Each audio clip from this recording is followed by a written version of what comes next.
tal cual, tal cual. Pero ahora, ¿qué sistemas de diseño importantes tú puedes recomendar para, bueno, este caso que te preguntaron, ¿necesito un design system? O te puedes guiar por uno que ya existe.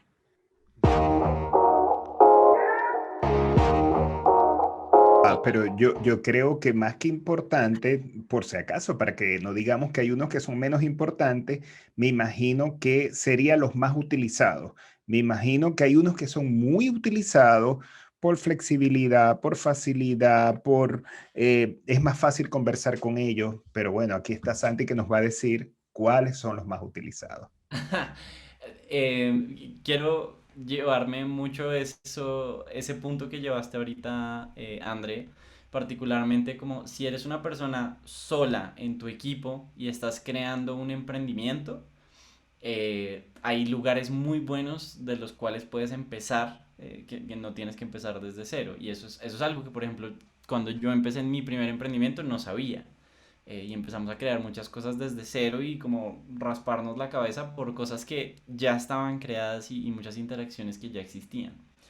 Entonces, la necesidad de crear un sistema de diseño desde cero es cuando se necesita mucha identidad particular. Eso lo necesita un Uber, un Airbnb, un emprendimiento que escaló a una escala tan grande que ahora pues como que tiene un beneficio muy bueno de crear sus propios elementos. Pero bueno, hablemos de sistemas de diseño que ya existen, que están disponibles y que tú puedes ir a buscarlos.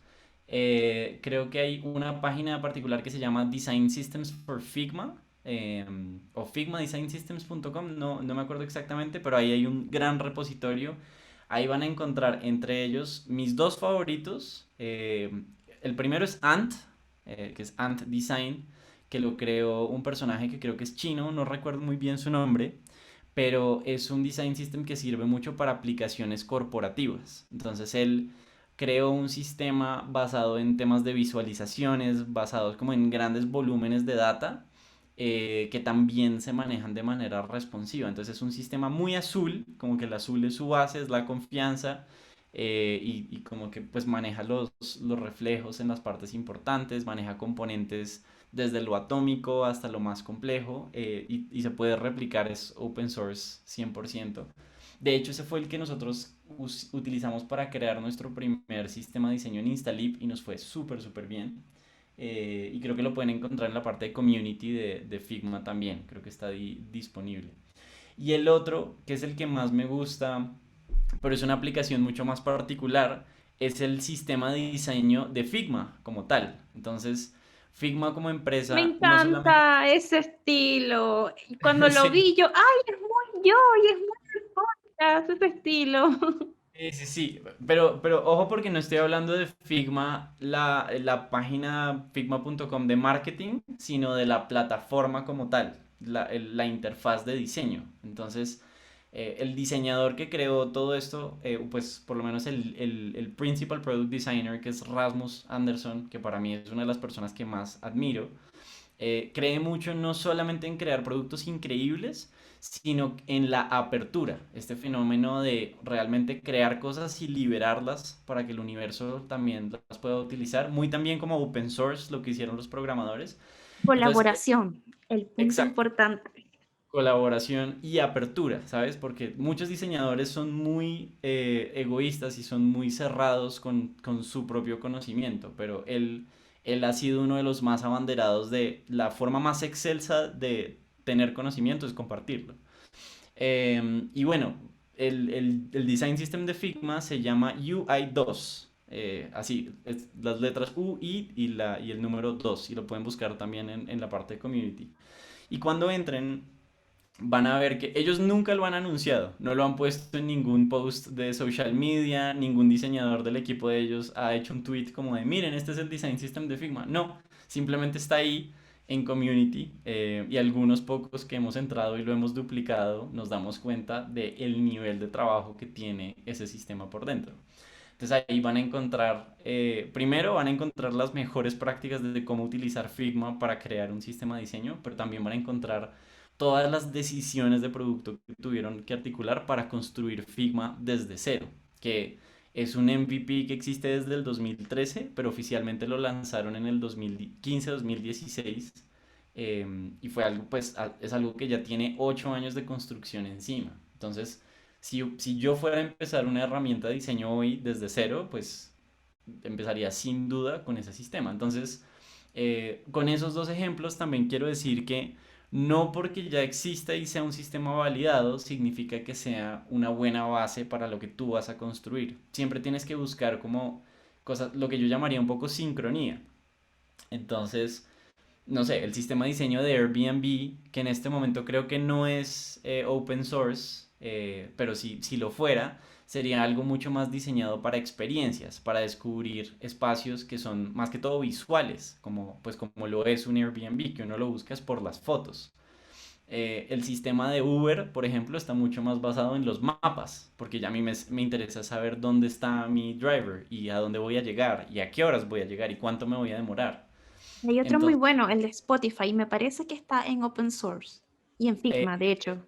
Encore, yo no lo he visto, pero uff, si está, apenas Es que acabemos de hablar, me voy a parece que entrar lo a vi en uno de los buscarlo. posts de Spotify donde mencionaban su design system y parece que estaba en Figma. Tengo que revisar un poco más, pero me parece que era así. No, vamos a revisar para que lo mostremos. Ey, pero mi favorito es el de Uber. Yo amo el de Uber. Sí, el de Uber es muy lindo, sin embargo, no es tan open source. El que ellos Bueno, publicaron, que se llama, que creo que es Move, no, tiene otro nombre. Creo que es Base, se llama Base, sí, sí, sí. El que publicaron en Community es muy lindo, pero ellos no tienen las instancias principales de los componentes abiertas. Es decir, cuando tú duplicas la biblioteca, estás duplicando un archivo que llama a una serie de instancias de la biblioteca de ellos, pero no te dan acceso a la biblioteca maestra. Entonces es como una manera de decir, mira las cosas tan bonitas que estamos haciendo, pero no va a ser tan fácil para ti como utilizarlas. o sea, te dan la guinda, pero no te dan Mm. el helado. Exactamente, Y dónde exacto. dejamos el material design? Porque eso es un design system también. Material, Y es excelente. open. Te iba a preguntar de eso, a ver. Ey, que por cierto, Material Design trabajaron unos chilenos. Sí, eso, Google tiene representación increíble de personas ahí. Entonces hablemos de Material y de Human, que son realmente los papás de esta conversación de sistemas de diseño.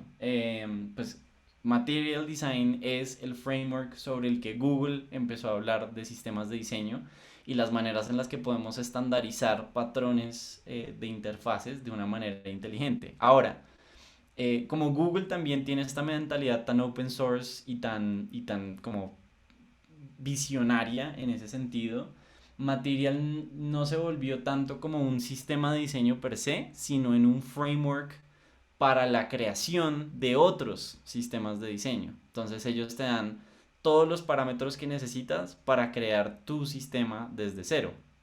Pero a su vez no te dan como las cosas hechas de por sí. Ellos crearon un plugin increíble que te permite crear un sistema de diseño con unas especificaciones, que eso sí es básicamente como agregar valor. Pero pues, obviamente Google y Apple lideraron esa conversación. Pues Material Design es tan open source que justamente puedes crear tu propio sistema de diseño desde ellos y desde ese plugin. Human no es open source. Human es una serie de componentes que Apple ha puesto en diferentes lugares y existen las guías para desarrolladores, pero no hay un archivo unificado. Entonces, y esto se va mucho a la filosofía de las dos empresas. Apple es diseño por encima de todas las cosas, pero es diseño encerrado, es diseño que es muy excelso y es pues de las mejores personas para el mundo, pero no le abren las puertas de su laboratorio de diseño a todas las personas. Ah, Mientras que Google sí ahora, puede abrir esa puerta. ajá, exacto, esa es la diferencia. Pero algo que sí, yo les recomiendo, no solamente en Figma, sino hay otros como en Adobe XD y en Sketch. Ustedes pueden, no se insisten, sino bajar los UI Kit de iOS, Material Design Ujú. y de Microsoft. Y entonces así, como les comentaba Santiago, no tienen que crear cosas desde cero, ya existen los botones, los tooltips, todo esto que ustedes pueden adaptar a su diseño, pero sin tener que construir algo desde cero, porque ya son normas y reglas que ya vienen establecidas. Y es por eso cuando la gente pregunta, ¿pero por qué me quedó en la versión móvil todo chiquito? Y yo, ¿utilizaste un UI kit? ¿Te guiaste por la guía o construiste el botón desde cero? No, es que yo lo hice el tamaño de la pantalla por cómo iba viendo. Ah, entonces por favor recuerden que ya tenemos estas cosas listas para estandarizar nuestro diseño y cuando lo vemos en prototipo, nos calce y dice, ah, mira, esto sí se ve como real. Sino, entonces a veces hay cosas como que no nos calzan. ¿Por qué el botón está tan pequeño? Y es porque no utilizamos eso. Claro, y es un gran tema de conversación porque probablemente ustedes y las personas que están escuchando esto por un dispositivo que es o de Apple o de Google. Eh, bajo esos mismos parámetros, cuando nosotros construimos tecnología, muchas veces ignoramos que muchas cosas ya están construidas. Entonces, si yo quiero sacar algo rápido al mercado y estoy creando en iOS, si no utilizo esas capacidades nativas de iOS, pues estoy perdiendo un montón de esfuerzo. Lo que hacen muchas personas es que sacan esos kits de iOS o de Material justamente para que se creen esas funcionalidades de una manera rápida y se puedan sacar al mercado. ¿Qué pasa? Que ya han sido utilizadas tanto y en especial en Material Design que para las marcas es difícil diferenciarse en términos de experiencia. Entonces ahí es cuando entra la personalización de un sistema de diseño. Yo les hablo de UI2 y de Ant porque ambos son sistemas de diseño que son 100% abiertos y que ustedes pueden manipular desde el día uno, que tienen unas bases increíbles en los dos papás que son Human y Material y que pueden llegar a extender para cubrir todas sus necesidades, obviamente como respetando esas sinergias que mencionaba antes. Mira, Santiago, Erwin, anotemos para pero, cuando hagamos la pero página vamos mira, a revisar esos sistemas. claro, pero mira, mientras que Santiago iba conversando, iba hablando de eso, o sea que tú recomiendas, lo tomé yo como recomendación, a lo mejor no lo estás recomendando, pero yo lo vi así, como hacer un híbrido, por ejemplo, de un design system de uno y de otro, y puedo hacer un mix para darle personalidad, ¿verdad? No está mal, es una buena práctica, podría. Yo recomiendo, ¿cómo es que dice un gran autor? Es como posarse sobre los hombros de los gigantes, ¿sabes? Es como si ya hay algo que existe y existe hace 20 años y funciona muy bien, tienes que ser muy tonto para ignorarlo completamente e intentar hacerlo desde cero. Es como si intentáramos rediseñar la rueda, ¿sabes? Como sin tener en cuenta la forma circular, que sabemos que funciona perfectamente. Ahora, no significa que no se pueda hacer, significa que requiere un nivel de maestría y de conocimiento superior al que la mayoría de personas tiene. Y requiere mucho más esfuerzo. Entonces, y yo te lo digo que he trabajado con personas de tecnología y yo también programo un poco. Cuando tú intentas sacar una funcionalidad y la replicas desde una librería de Material Design, puedes sacar una funcionalidad en 2 días. Mientras si estás intentando crear esos comportamientos desde cero, y particularmente para el frontend, eso se puede demorar meses. Pues que hay empresas que se pueden dar el lujo de pagar eso, pero cada vez el sueldo de los programadores es más caro y más alto. Entonces, donde se puedan encontrar esas eficiencias y especialmente al principio es muy bueno. Voy a dar unos ejemplos particulares. Entonces, muchas veces cuando creamos un menú de drop down, eso que ustedes como que encuentran una casilla y le dicen cómo escoger una opción, por ejemplo, el tipo de documento que ustedes van a poner, muchas personas cometen el error de crear ese componente como algo nativo de la página. Entonces tienen que crear cómo se ve el botón, cómo se ve cuando se despliega, cómo se ve cuando se selecciona, cómo se ve cuando paso el mouse por encima, cómo se ve cuando queda seleccionado y cómo se ve cuando no queda disponible. Y no se dan cuenta que los dispositivos en sí ya tienen maneras nativas de hacer eso. Entonces hay una manera nativa de hacer eso para productos de Apple y hay otra manera para hacerlo en Windows y hay otra manera para hacerlo en dispositivos de Google. Y si un programador simplemente deja la manera nativa de hacerlo, se ahorra ahí 2 días de desarrollo. Que de Y, hecho, aquí ajá, mismo les tengo un tips como para cuando se enfrentan a hacer estos primeros desarrollos. Cuando ustedes van a tomar la decisión, averigüen primero su aplicación, su sitio web, ¿va a ser para iOS o para Android? Y desde ahí empiezan a tomar todas las decisiones de diseño. Por ejemplo, Rappi tiene una versión para iOS porque obviamente funciona en iPhone y tiene que tener una versión para Android. Entonces, los dos tienen que estar a la par si son sistemas o productos de ese tipo. Total. Y no forzar las cosas, porque muchas veces los equipos de diseño de producto cometen errores de principiante, que es, por ejemplo, ese error lo cometieron y lo cometimos en Rappi al principio. Diseñamos para iOS y después intentamos replicar muchos comportamientos de iOS en Android. Y eso no es tan fácil, justamente porque cada sistema tiene un lenguaje que ya maneja y cuando intentamos romper con ese lenguaje, pues nos cuesta mucho más en términos de esfuerzo llegar a ese otro lugar y muchas veces el resultado no va a ser ideal.